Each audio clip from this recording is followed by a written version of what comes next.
ഞങ്ങളിപ്പോ കണ്ടുപോകുമ്പോൾ സ്റ്റാറ്റിസ്റ്റിക്കലി നമുക്ക് കൊണ്ടുപോകാമോ അപ്പോൾ ഇവിടെ ശ്രീലങ്കയിൽ നിന്ന് വരുന്ന പറ്റിയ നമ്മുടെ നാട്ടിലൊക്കെ ഇത് ചെയ്യാവുന്ന ഒരു കാര്യമാണ്. നമ്മുടെ നാട്ടിൽ നിന്ന് നല്ല അടിപൊളി കണ്ട് എക്സ്പോർട്ട് ചെയ്യാൻ പറ്റുന്നതാണ്. പക്ഷേ ശ്രീലങ്കയിൽ നല്ല അടിപൊളി കണ്ട് നോക്കി പോട്ടെ.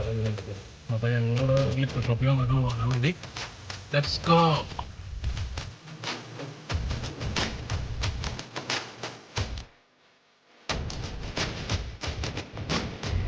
കൂടെ ലിറ്ററിലെല്ലാം ഉണ്ടായിരുന്നു. പക്ഷെ അവിടെ ഇല്ല ഓട്ടോസ് വെള്ളം പോലെ അപ്പൊ ഞങ്ങൾ പെട്ടെന്ന് ഞങ്ങളൊക്കെ ചുറ്റി തിരിയാൻ വേണ്ടി നിന്നില്ല. എന്നിട്ട് ഞങ്ങൾ പുറമേക്കുണ്ടായിരുന്നു. അപ്പം ഞങ്ങളുടെ വീടിൻ്റെ അടുത്താണ് ഞാൻ കളിക്കുന്ന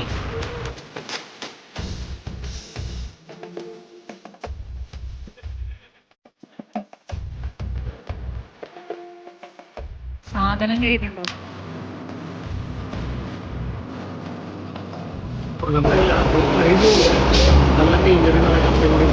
മീൻകറി വീട്ടിലുണ്ട്. സാധനം നമ്മുടെ കയ്യിൽ കിട്ടി.